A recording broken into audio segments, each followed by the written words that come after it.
उन्हाळ्यात थंडगार आणि एकदम रिफ्रेशिंग काहीतरी प्यायचं असेल तर आजची ही रेसिपी तुमच्यासाठी आहे। आज बनवणार आहोत उन्हाळ्यात स्पेशल पान सरबत। अगदी पानाचा जबरदस्त फ्लेवर आणि थंडगार टेस्टी असलेलं हे सरबत एकदा पिलं की वारंवार बनवावंसं वाटेल।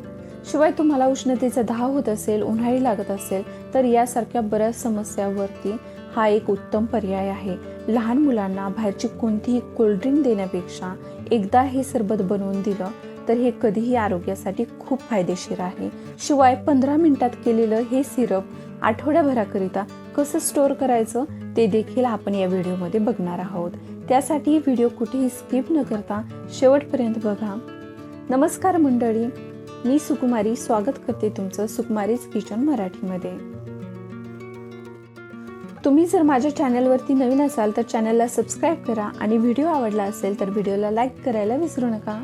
इथे मी विड्याची पानं घेतलेली आहेत। पानं हे ताजी बघून घ्यायची, स्वच्छ धुवून घेतलेली आहेत। तुम्ही बघू शकता साधारण 10 ते 12 इतकी पानं आपल्याला लागणार आहेत। यामध्ये आपण 7 ते 8 लोकांकरिता हे सरबत बनवणार आहोत। तुम्ही हे पाने घेऊ शकता किंवा जर हे पाने मिळाले नाहीत तर अशा पद्धतीचं गोड पान मिळतं ज्यामध्ये की सुपारी आणि चुना घातला जात नाही, तर ते सुद्धा तुम्ही वापरू शकता। तुम्ही दोन्हीपैकी कोणतीही पानं घेतली तरी चालतील। फक्त पानाचं प्रमाण हे 10 ते 12 इतक्या क्वांटिटीत घ्यायचं आहे। आता पाने आपण स्वच्छ धुवून घेतली, तुम्ही बघू शकता। आता इथे चेरीचं काही काम नाही, चेरी तुम्ही खाली तरी चालेल। दूध घेणार आहोत आपण 1 लिटर। दूध हे आधीच उकळून थंड करून घेतलेलं आहे। इथे मी 2 चमचे बडीशोप आणि 7 ते 8 इलायची भिजत घातलेल्या 2 तासाकरिता, तुम्ही बघू शकता। 1 कप इतकी साखर घेतली, अर्धा कप इतका गुलकंद।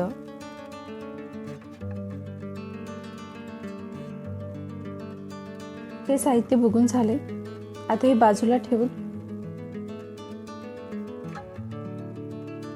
आता पहा 2 चमचे इतका सब्जा मी अर्धी वाटी पाण्यात भिजत ठेवलेला फक्त अर्धा तासाकरिता। आणि अर्ध्या तासासाठीच मी इथे गोंद कतिरा अर्धी वाटी पाण्यामध्ये भिजत ठेवलेला। 1 चमचा गोंद कतिरा घेतला तर हा फुलतो, जेली सारखा होतो आणि बघा याचं प्रमाण आता फुलल्यावरती वाढलेलं आहे। हा खूप फायदेशीर आहे आपल्या आरोग्यासाठी। स्पेशली हा उन्हाळ्यामध्ये खाल्ला जातो, सरबतामध्ये टाकू शकता। तुम्ही बघू शकता की हा या पद्धतीचा असतो। जो आपला डिंक आहे ना त्याच प्रकारचा असतो, फक्त डिंकावरती शाईन असते आणि हा जो गोंद कतिरा आहे त्यावरती शाईन नसते। हा आपल्या शरीरातली उष्णता कमी करतो। तुम्ही कोणतंही सरबत बनवत असाल तर त्यामध्ये गोंद कतिरा आवर्जून घाला, तो आपल्या शरीरासाठी उष्णता कमी करण्यासाठी खूप फायदेशीर आहे। आता एका मिक्सर ग्राइंडरमध्ये पानाची देठं काढून त्याचे तुकडे करून या पद्धतीने घालायचे आहेत।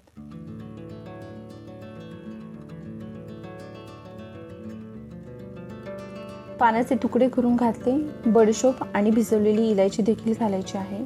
एक्स्ट्रा पाणी घालायची गरज नाही।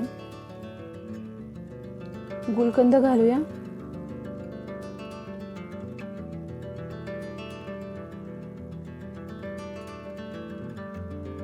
आणि याची एक स्मूथ पेस्ट बनवून घेऊया।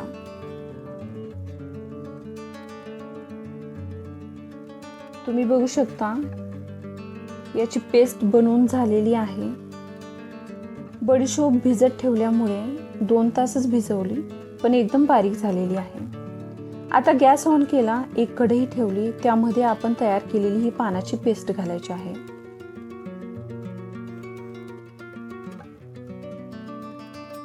मिक्सरच्या भांड्यामध्ये अर्धी वाटी पाणी घालायचं आणि तेच पाणी या पेस्टमध्ये घालायचं आहे।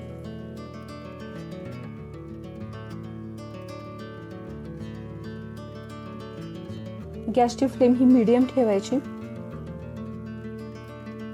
मिक्स करूया। आता यामध्ये 1 कप साखर घालू।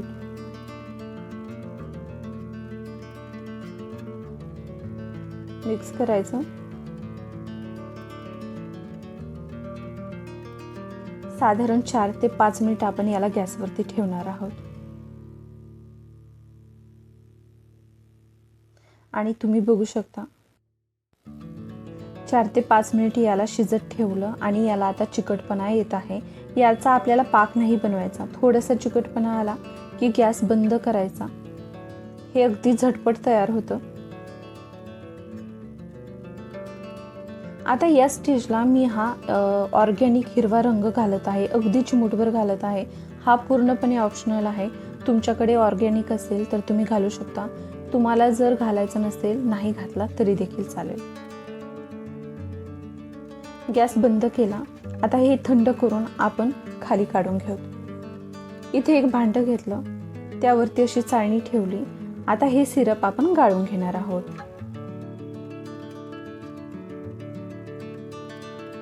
व्यवस्थित याला गाळून घेतलं. आता हा वरचा जो चोथ आहे, तुम्ही इन्स्टंट हा देखील सरबतात वापरू शकता. तो देखील वाया जाणार नाही. आता सिरप आपलं रेडी आहे. तुम्ही बघू शकता किती झटपट झालं. खूप सोपं आहे. एकदा बनवलं तर तुम्ही आठवडाभर हे थोडं थोडं लागेल तसं यूज करू शकता. अशा पद्धतीच्या काचेच्या बॉटलमध्ये हे स्टोअर करून तुम्ही फ्रीजला आठवडाभर ठेवलं तर आठवडाभर हे टिकतं.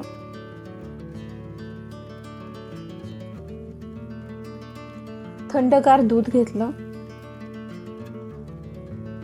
आता सगळ्यात अगोदर आपण हा गोंदकतिरा यामध्ये घालू. थोडासा बारीक करून घ्यायचा गोंदकतिरा. तो जेली सारखा असतो आणि तो दुधामध्ये गेल्यावरही जास्त फुलतो. जर त्याच्या गुठळ्या असतील तर त्या फोडून घ्यायच्या. आता सब्जा घालूया. छान मिक्स करूया दुधामध्ये.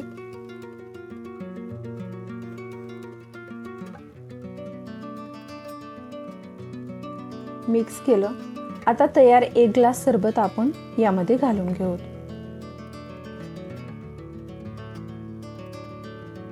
आईस क्यूब घालूया.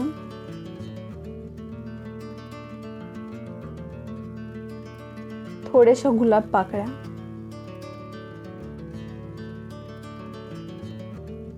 आणि तुम्हाला इथे रंग एवढा गडद हिरवा दिसत नसेल, पण पानाचा फ्लेवर जबरदस्त असतो. थोड्या थोड्या वेळात थोडासा रंग यायला चालू होतो आणि तुम्ही बघू शकता एकदम रिफ्रेशिंग असं पान सरबत आपलं रेडी आहे. ग्लासमध्ये सर्व करूया. अगदी बनवायला झटपट आहे आणि आरोग्यासाठी खूप फायदेशीर आहे. यामध्ये आपण सब्जा आणि गोंदकतिरा घातलेला आहे, ज्यामुळे की आपला उष्णतेचा दाह कमी होतो. लहान मुलांकरिता तुम्ही हे त्यांना जसं हवं तसं हे स्टोअर करून प्यायला देऊ शकता आठवड्याभराकरिता. घरी नक्की ट्राय करा आणि मला कमेंटमध्ये सांगायला विसरू नका की तुमचं सरबत कसं बनलं. व्हिडिओ शेवटपर्यंत बघितल्याबद्दल धन्यवाद.